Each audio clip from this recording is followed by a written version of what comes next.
एक महिला जो 4 बच्चों की मां होती है, 20 साल पहले जिसकी शादी होती है दोस्तों, यहाँ पर वो महिला अपने पति के होते हुए दूसरे किसी गैर मर्द के साथ भाग जाती है। और जब पति फ़ोन पर उससे बातचीत करता है तो यहाँ पर पत्नी अपने पति से कहती है कि मेरी तरफ से तुम जहर खा लो, मैं वापस आने वाली नहीं हूँ। दोस्तों, इतना मामला जब पति सुनता है तो पति हकीकत में ही यहाँ पर जहर खा लेता है। दोस्तों, उसके बाद जो होता है कभी किसी ने कल्पना भी नहीं की थी। अगर आप लोग भी पूरे मामले को डिटेल से जानना चाहते हैं कि कहाँ का ये मामला है तो वीडियो को जरा सा भी स्किप ना करें, लास्ट तक वीडियो को जरूर देखिएगा। आगे बढ़ने से पहले हमारी वही रिक्वेस्ट की जो हमारे चैनल के साथ नए हैं, कृपया करके चैनल को फॉलो कर ले, बेल आइकन को जरूर प्रेस करें।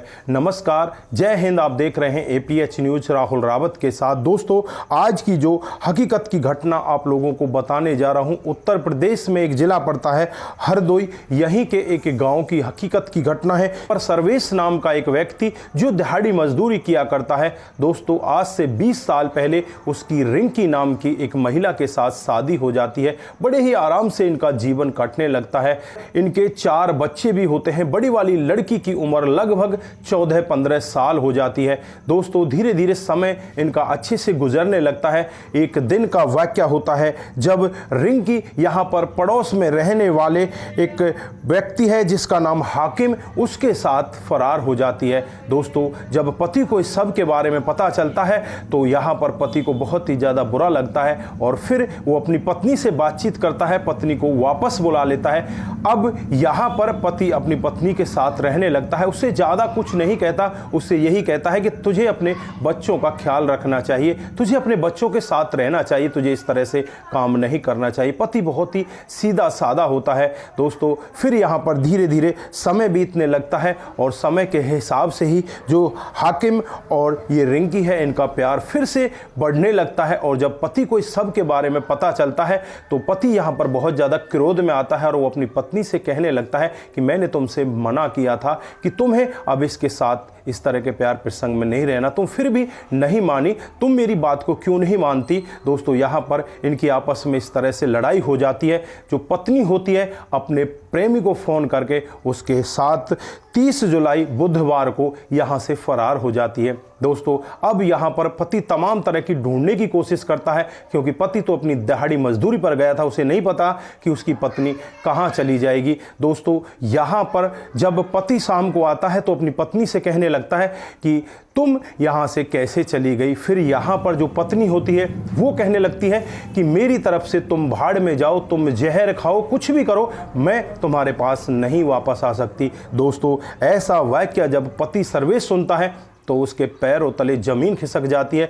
20 साल से जो पत्नी के साथ था, आज पत्नी उससे ये कह रही है कि हमारी तरफ से तुम जहर खा लो। दोस्तों, यहाँ पर सर्वेश को इतना ज़्यादा कच्चा अपने दिल में कर लेता है और फिर इसके बाद जो सर्वेश होता है वहीं पर एक कुछ कीटनाशक दवाई रखी होती है, उन कीटनाशक दवाई को खा लेता है और फिर उसकी तबीयत बिगड़ने लगती है। आनन फानन में ही उसे नज़दीकी हॉस्पिटल में ले जाया जाता है। वहाँ से उसका उपचार चल रहा होता है, लेकिन उसे आगे हायर एजुकेशन वाला जो मेडिकल होता है उसमें ट्रांसफ़र कर दिया जाता है। वहाँ जाने के बाद डॉक्टर साहब उसे मृत घोषित कर देते हैं। दोस्तों, चारों तरफ अफरा तफरी हो जाती है।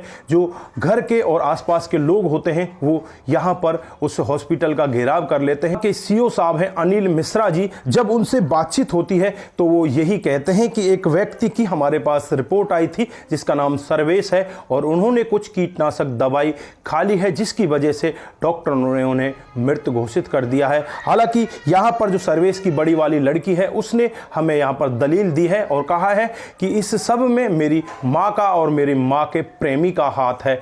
तो दोस्तों, यहाँ पर अब पुलिस दावा करती है कि जल्द ही उन दोनों को गिरफ्तार कर लिया जाएगा। उनके खिलाफ फिलहाल मामला दर्ज कर लिया गया है और यहाँ पर पुलिस दावा करती है कि जल्द ही उन दोनों लोगों को गिरफ्तार कर लिया जाएगा। लेकिन यहाँ पर जब इस घटना को जो भी व्यक्ति सुनता है वो एक बार सोचने के लिए मजबूर हो जाता है कि आखिरकार यहाँ पर 20 साल पहले एक व्यक्ति अपनी पत्नी को अपने घर लेकर आता है और फिर उसके बाद जीवन उनका अच्छे से चलने लगता है और 4 बच्चे भी उनके हो जाते हैं। लेकिन बीच में कुछ ऐसा हो जाता है कि जो पत्नी होती है वो पड़ोस के ही रहने वाले एक दूसरे व्यक्ति के साथ प्यार प्रसंग में आ जाती है।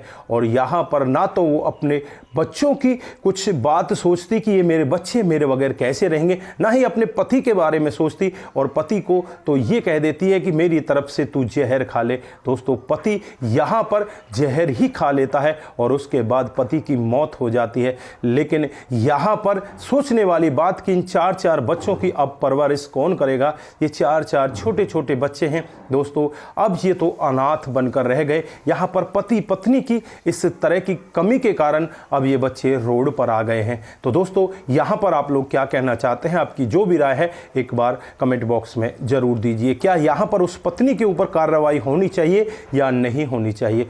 आप यहाँ पर जो भी कहना चाहते हैं वो जरूर कहकर जाइए। दोस्तों, आज के लिए बस इतना ही। फिर मिलते हैं किसी नए मूड के साथ। तब तक के लिए आप अपना ख्याल रखें, परिवार का ख्याल रखें, सतर्क रहें, सावधान रहें।